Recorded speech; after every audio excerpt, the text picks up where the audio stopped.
Hi, everyone. We are back with Kristen Corral, and she is going to talk to us about going from showgirl to serial entrepreneur. Kristen, you have the floor. Thank you. So, a few months ago, the internet tried to cancel me over free lemon infused water. I know this sounds absolutely ridiculous. I could not make this up if I wanted to, but I have restaurants, and for years we had this lemon infused water that used to sit on the counter customer facing. And for a variety of reasons, we decided to move it from the front to the back where customers had to request it.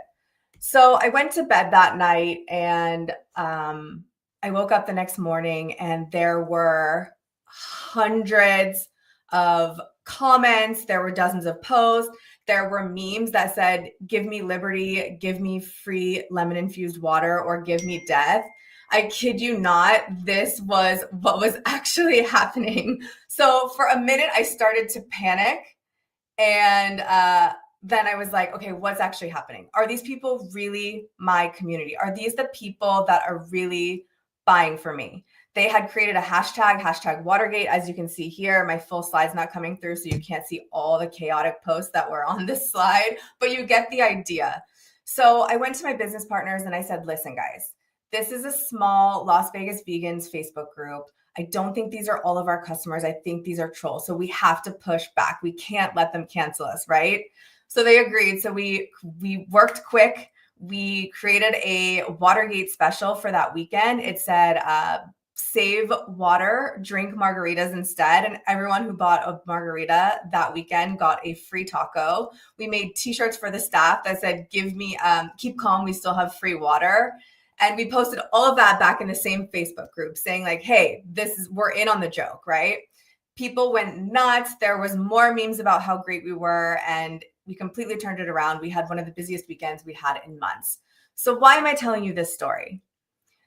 Because it has to do with community and knowing who your community is and knowing who your community isn't. As entrepreneurs, as business owners, we often get hung up on focusing on the likes and comments.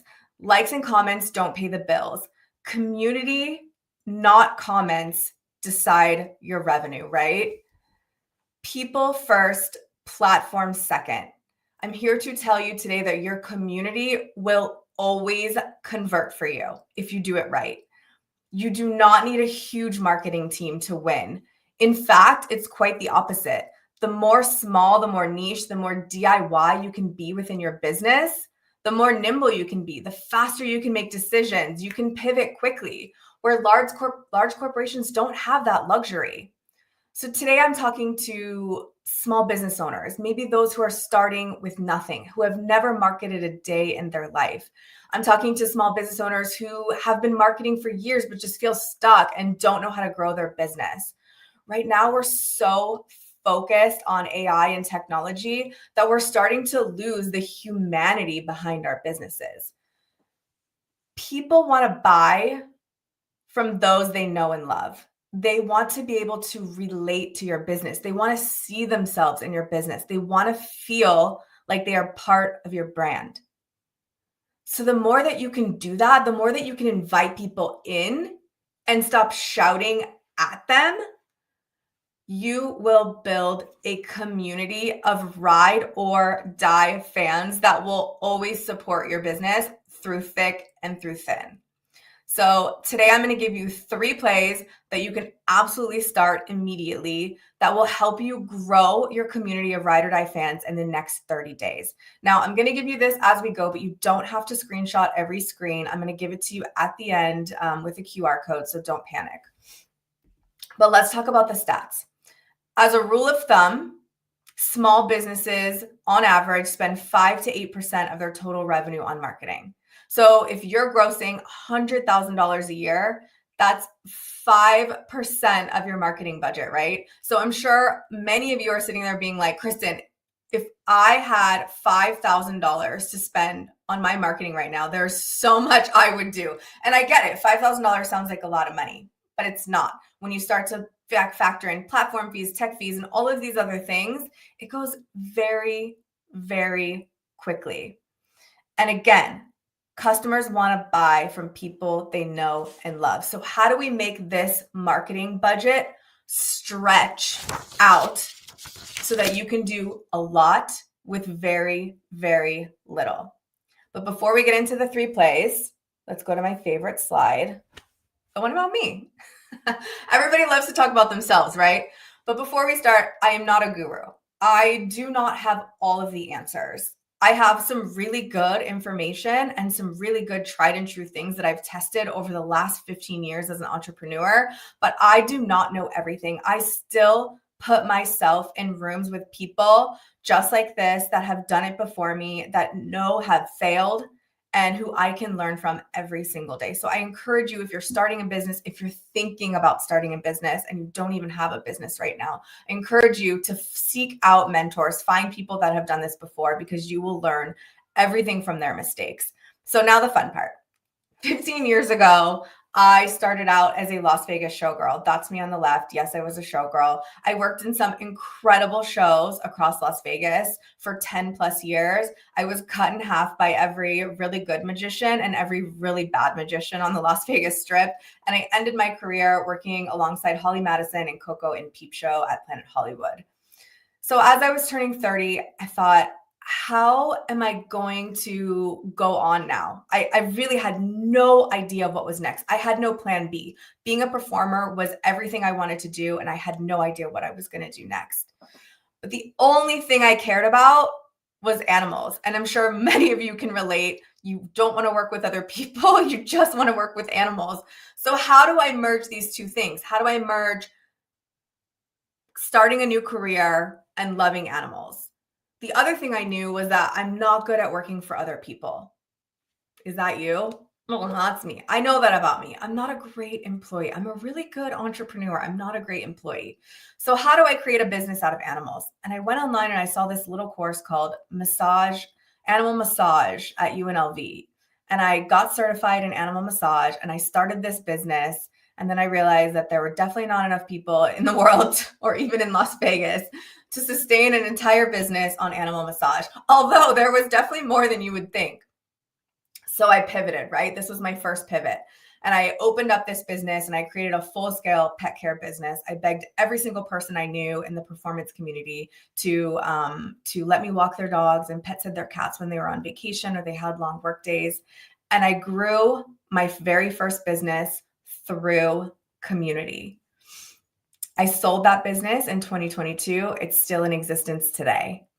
And then in 2018, I went on a work trip with my husband and a couple of his business partners, and we got to talking about how great it would be to have our own restaurant. They were all in the restaurant industry. I obviously was in the pet care industry, but I had learned a lot. I had taught myself QuickBooks. I had taught myself marketing. I had taught myself PR. I taught myself HR and labor, all of these things that you need to run a business. So I said, yes, let's absolutely start our own business. That was in February of 2018.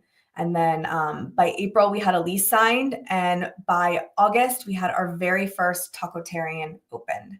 So many of you may have heard of Tacotarian. It is the largest plant-based Mexican concept in the US currently. And we are scaling nationwide through franchising and through our CPG line of products. Then fast forward to earlier this year, I got to step out on the big red dot and I got to speak at TEDx. It was so exciting, so thrilling, so nerve-wracking, but I loved every second of it. And I hope that someday I'll get to do it again. Fun fact, one of the topics I talked about at TEDx, we are going to cover today in Play 3. So again, I want to remind you that all of these things that I accomplished sound phenomenal, right? But I am not special. I am no different than any of you sitting here watching me today or watching this on the replay. I am not a guru. I am not special. I had zero hireable skills. Being a showgirl, I would not consider a hireable skill. I had no college degree, nothing. I did like 2 weeks at community college and it was not for me. So I had to teach myself everything from scratch. I was just a girl who had a dream of wanting to own her own businesses. And I've taken that from 0 to 100 in the last 15 years. And I'm here to pass as much of that information on to you as I possibly can. So let's get to the plays. This is the important part, right? Play 1. Be visible every single day. So now you're probably thinking, okay, Kristen, what does that mean? Be visible. That is a very broad explanation. That's me being visible in this little leopard print top back in 2018. It's kind of cute. I don't know.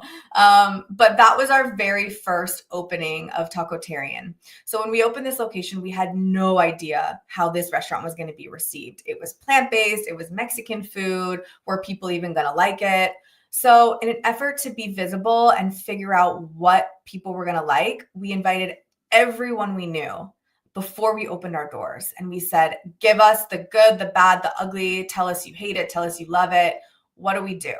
So they came in and we got incredible feedback. We were able to make changes based off suggestions. But the greatest gift was that we asked every single person to write us a review on Google or Yelp. What this did was it boosted our visibility through community. We used our existing community to start our very first business and help us leverage to get a bigger community. And this is what I mean by stay visible. But if you want to stay visible, you have to be human. You have to humanize. You have to put yourself out there, right? So I've created a visibility checklist for you. Now, this is a starting checklist. I hope you expand and make this bigger. But one of the things that we do as founders, and especially as women, and I love talking to women, and I'm so glad this is a women's event, because as women, we tend to put ourselves last. Like, who here puts themselves at the very bottom of the list every single day? You put your kids, you put your husband, your partner, you put your, maybe you have another job. You put all of these things first before you put yourself. And we have to make sure that we make time for ourselves. We cannot consistently put ourselves last. And I really started doing this more and more in the last 3 years. And I've seen such a significant difference in just the networking that I've done and surrounding myself with the right people and having a network of women to bounce ideas off of. It's been detrimental to not only myself as a human being, but as a business owner, to have another woman that you can go to and say like, hey, are you having these same struggles? And it's detrimental. So here's your daily and weekly habits checklist. Don't forget, you don't have to screenshot all of this. I'm going to give it to you. Be the face. Put yourself on your website, emails, and socials. Gone are the days, ladies, where we can put ourselves behind our brand and hide. I know it sucks. The first time I had to get on camera, I was like, oh, I don't want to do this. I hate it. But it gets easier and you have to do it. Remember, people want to buy from people they know and love. They want to relate to you. They want to feel like they are part of your business. And the only way they can do that is if you put yourself out there. Next up, learn 10 customer names a day. Now, if you have a brick and mortar business, this is super easy. Be in there, chat with people, tell them they look fantastic.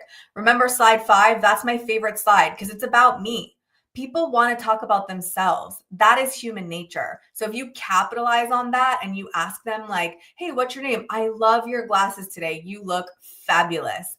They will love you. They will remember that forever. One time some girl gave me a compliment on my jumper and she remembered that I wore that jumper 2 years ago. And she said it gave her the confidence to wear a jumper. It seems like the most ridiculous thing, but I will forever remember that she had the confidence to wear a jumper because of me. It's so ridiculous, but it works. Send 2 DMs to potential partnership plays. This relates to play 3, so we'll skip that and get to it later. Tell one story or ask one question by email every single week. Ladies, email is a 2-way communication. Let's think about that. Email is a 2-way communication. Are you forgetting to ask questions in your email? Are you verbal diarrheaing all of your promos, specials, and nothings all the time to your customers and wondering why they're not coming in to buy your product? It's because you're not talking to them, you're talking at them. So we'll get to that. Focus on growing your email list weekly. Your email list is your most valuable tool and it costs you almost nothing. It will convert better than any social media platform, better than any viral post, but you have to get people signed up. Use QR codes, use signs, use auto DMs on Instagram, and just move people to your list. Absolutely almost nobody is moving people from their social media following to your email. I can't see you, but if you're raising your hand and you're doing this, good for you. But if you're not, work on it. There are tons of ways you can do this. We live in a time where you can learn almost anything for free on the internet, so Google it. Start moving your social media following to your email. Your social media following is rented. It is not owned. Your email list is yours forever. So if TikTok disappears tomorrow, I don't want to hear you crying about why you don't have a business anymore because TikTok went away, because you had plenty of time to move all of your TikTok followers to your email list so you can continue to sell to them. Network at least one time a week. Blech. Who else hates networking? I hate it. I get it. But it's a muscle you have to practice, and you never know who you're going to meet. I was at an event a few weeks ago and I met one of the VPs of Coca-Cola. Now, if you know me, you love that you know that I love Coca-Cola. I am a ride or die for Coca-Cola. Pepsi sucks. Give me the Coke challenge. I will win it every time. And so I went up and told that to her.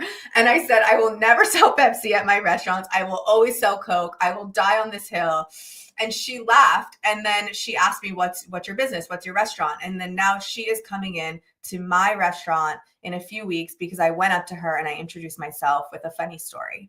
So get on that. You never know who you'll meet. You never know who knows who. You could meet somebody and they know somebody else that could change completely your business.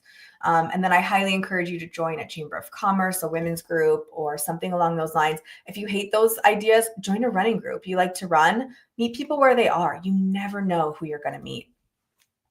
So now I'm going to give you an example of my unhinged email that I sent out and why you should be using email as a two-way communication and why email is so incredibly important in your business. So I know this print is extremely small, so I'm going to give you the very abbreviated version of this email. It basically says, hey fam, we love you. Thanks for being such a loyal customer. Now, as we're growing, we want to make sure that we are doing everything correctly. So give us your feedback. Tell us the good, the bad, the ugly, what you love. Be kind to us. And I, a human being on the other side of this email, will respond to every single thoughtful feedback, and I will give you a free taco with your response. Now, I could have done this in a form, but it wouldn't have been as personal because nobody likes to gut on. Do you get those forms from the airline that say like, rate your flight on a scale of 1 to 5? That to me doesn't feel personal. And I wanted to make sure that everybody understood that these were not an automated email. I wasn't a bot that was going to respond to every email. I was a human being. I put a photo of us saying like, hey, look at us. We're still real. We're still here. Even as we grow, it's just the 4 of us that own this business, and we want your genuine feedback. So I sent out 33,369 emails that day. That's our entire email list right now. I went and got 14,824 opens. That's roughly 50%, right? So if 50% right off the bat are opening your email, that is a very good sign.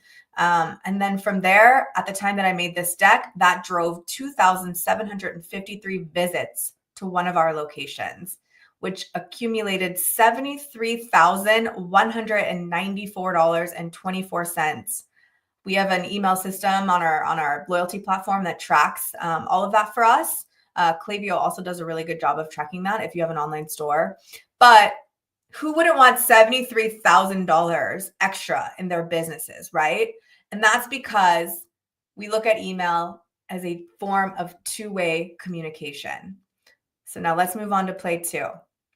This statistic might shock anyone. Who here watches local news? I do. It's cheesy, but I kind of love it.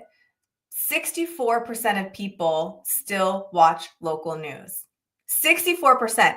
I know it seems crazy, but in addition to that, local news posts all of their newscasts online. So you're talking about potentially millions of impressions on each local news story. Being newsworthy, being on the local news is the most underrated tool in your small business tool belt. I will sometimes beg other small businesses to go on local news with me, and nobody wants to do it. Why? Because they hate the way they look. Who cares? Everybody does. You have to get over that. Or they think that it's going to be a negative story, and we'll talk about that. or they just don't want the hassle. Sometimes it's last minute. Sometimes you just have to jump on camera. You have to be quick. You have to pivot. And a lot of people just don't want to do that. But I will tell you, if you do that, you will see significant increase in your community. You will have fans, not customers. And who doesn't want fans instead of customers? Let's talk about an example. So this was a year ago. It was a time when we were getting broken into a lot in our downtown location. Other locations are in the downtown area, other businesses were getting broken into. And I felt like the city wasn't listening to us. I felt like we didn't have any connections with Metro, that nobody was hearing us and nobody was helping us. So I went to local news because I already have been doing this for 10 years at this point, working with local news. And I said, hey, here's the story. We were on the news every single day that month. We probably did a dozen stories about what was going on in our community. And in return, I got tons of emails. I got tons of messages saying, oh my gosh, I'm so sorry. How can we support you? I can't believe this is happening. And we were extremely busy that month. We saw a significant bump in revenue because people wanted to support the underdog. People will always support the underdog. Now, what is the biggest reason that you're not getting on the local news and I am? I'm here to tell you. Because you're being selfish with your pitches. Nobody wants to talk about you except for you, unless there's a story about it, right? So how do you make the look at me, my business is so great into a story about something that everybody cares about? You have to pitch stories, not ads. And this is the number one question that I get from small business owners. Like, how do you get on local news so much? How do you get so much attention? How are you so visible? And it's because I pitch stories, not ads. They have to be highly relevant. They have to be timely. They have to be community minded. Those three things have to happen for a reporter to pick up your story. Now, if you don't have the reporter connections when you get started, it's okay. You can pitch directly to the news desk. You can use Google or ChatGPT to find those connections and pitch directly to the desk. But eventually you start to make connections with direct reporters. And from there, you can start to text them your pitches directly. That's exactly how I do it. I bypass the desk. So let me give you an example of highly relevant, timely, community-minded stories that you could pitch for your business right now. The first one is traffic. Every city has traffic, right? So do you have a business that maybe is in the middle of a construction zone and you're trying to figure out how to work around or how to get customers through traffic, or your foot traffic is down? This is an example of a highly relevant, timely, community-minded topic. If you have an online store, tariffs. Tariffs are a great example. Are you making a product overseas that is now hit by tariffs? Highly relevant, timely, community-minded. People are going to say, oh, wow, now I understand why she raised her prices, because she's getting hit with tariffs. So it's also an education piece. Is there a government policy or ordinance or a state law that's affecting the way you do business? Right now in Las Vegas, we're working on passing a law that would allow us to allow restaurants to sell alcohol. That's very important. So I've been an advocate for that. Now you're probably thinking, okay, great. Like, these stories sound great. I could pitch that story, but how is that really affecting my business? Because you're humanizing yourself. Because you're humanizing yourself. You're reminding the people in your hyper local communities that you still exist. You're reminding them that you're human, you have a family, you have a business, you put everything into this passion to build this business. And when they have to make a choice, and as many people are having to do right now, make a choice between where they're going to spend their money. Why are they going to spend it with your business over the same type of business down the street? If you have a hair salon, why would they go to your hair salon over the hair salon down the street? Well, because I know Sally that owns this hair salon, and I see her on the news, and I know that she's struggling, and I know that, she has 2 kids and this and that. If they feel like you guys are friends, then they're going to support your business over the hair salon that's invisible or that's not putting themselves out there. And that is the absolute one takeaway that you need to take away from this today. So let's get into play 3. This is the one that has to do with my TED Talk. So this is my favorite one by far. Play 3, be partnered. What does that mean? So 2 audiences are always better than 1, right? So there's 2 ways you can collaborate, and I'm going to talk about both. And I absolutely think that every business owner should be doing both if you have the opportunity. But the first one is collaborate with your competitors. We think of, like I just mentioned, the hair salon down the street as our competitor. But what if they weren't? What if they could be an asset? What if they could be a collaborator to your business? If you could leverage 2 audiences to drive traffic for one thing and you guys could both split the profits.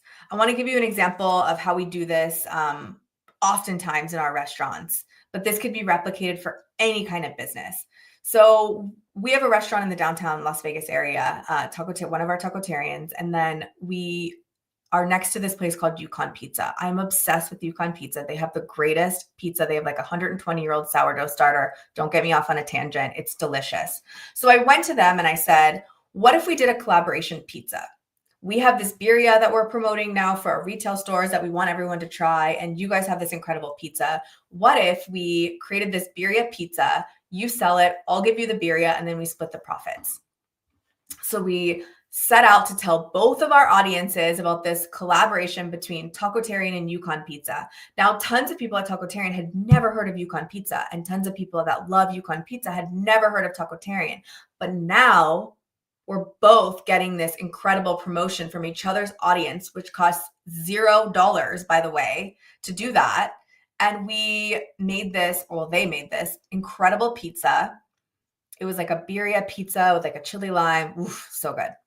And we sold it for 1 day. Now, in hindsight, we should have done way more than 1 day because we underestimated the amount of people that would be obsessed with getting this pizza. When they opened that day, the line was around the building to get this pizza. We sold out in 2 hours, and I got a lot of very angry DMs about not being able to get my pizza. So that was not great, but it's fine. Next time we do it longer. The other play that I want to talk about is partnering with charities. The biggest mistake that business owners make is talking about charity as a line item, as an expense on your expense report, instead of talking about charity as a revenue source. Most businesses pick a charity, they make a donation, they write it off, and then they call it a day, right? But why? Why are you just giving away money without actually driving revenue to your business? So I created this roadmap, and we use this every single day in our business. We have now a calendar of rotating specials that we do, and we partner with charities. So let's say, okay, we're going to stick with the restaurant taco example. Let's say you have a taco shop, and they want to raise money for a local animal shelter, my favorite. So they create this giant taco. It's like bigger than your head, right? So everyone's going to want it. Everyone's going to want to post a photo with this giant taco bigger than their head on Instagram. And then they go to the animal shelter and say, hey, we're going to run this promo for 2 months. And 10% of the proceeds are going to go back to your animal shelter. And the animal shelter says, great.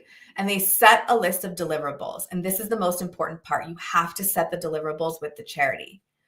The deliverables should be, you each have to post a certain amount of times on social media. You each have to send out a certain amount of emails. You each have to reach out to local media contacts. I could go on and on, but you're getting the idea. You both sign off on these deliverables. You create, promos, all of the works. And then for 2 months, you run this special. So now because you guys have every single person from the animal shelter is going to want to come and get this giant taco because they love the animal shelter. They want to make as much money for the animal shelter as they can. So all of their supporters are going there. All of your business customers are going there because they want this giant taco that's bigger than their head so they can post it of themselves on Instagram. And then they also like the fact that you're supporting a charity because everybody loves that and everybody loves animals in this instance. So let's say you raise $30,000. You sell $30,000 of giant tacos, which is not unreasonable. And then you've now raised $3,000 for that animal shelter. And because you built the donation into the cost of the taco, you have now made a profit, all while giving $3,000 back to that local animal shelter. Now, who can tell me that that is not a win-win situation if you have ever heard one?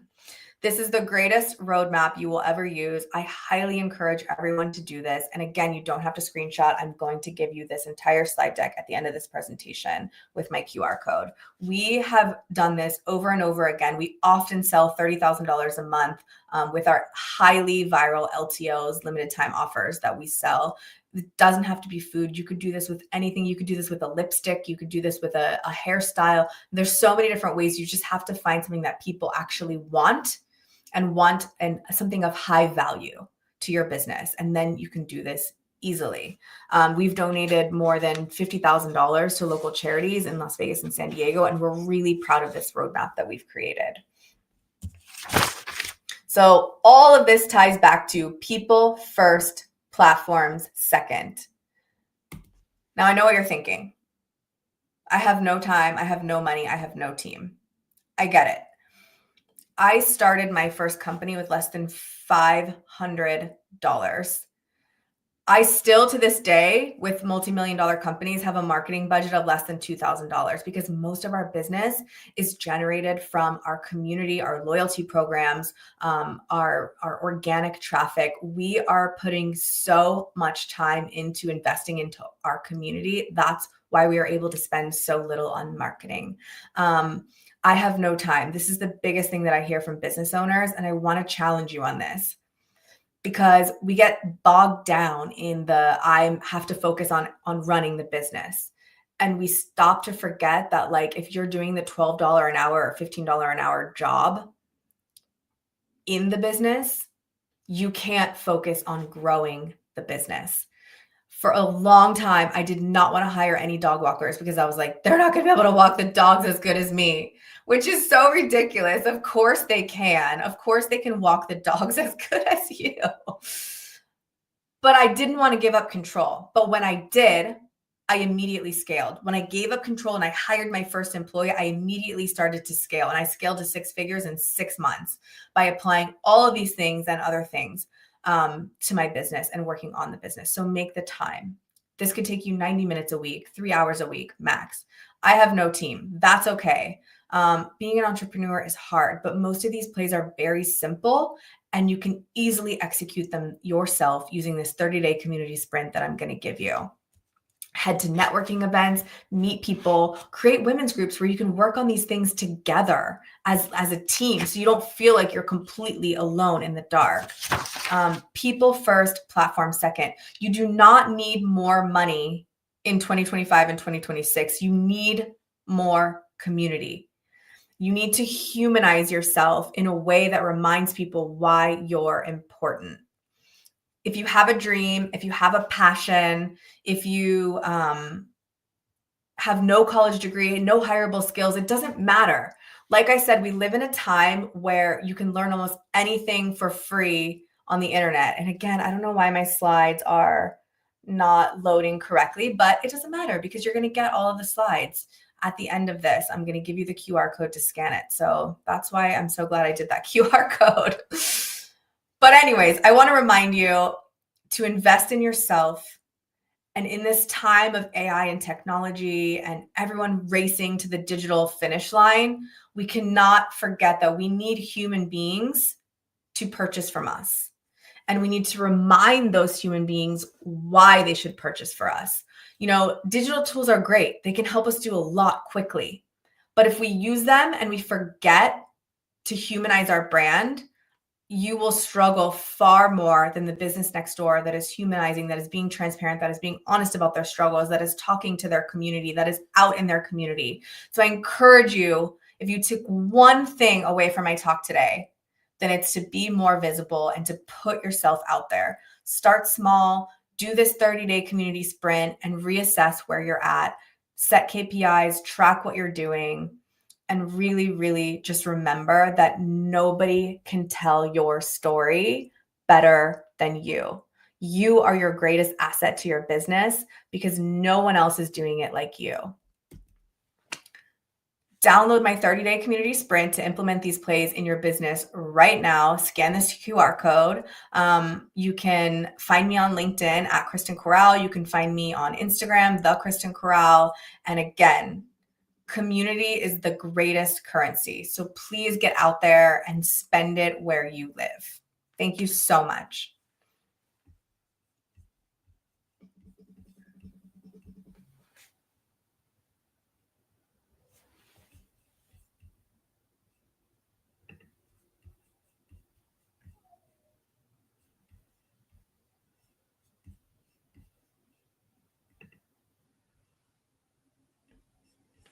I don't know if we have time for questions. I think we have a few minutes, so I don't know if Lisa can throw up some questions if anyone has any.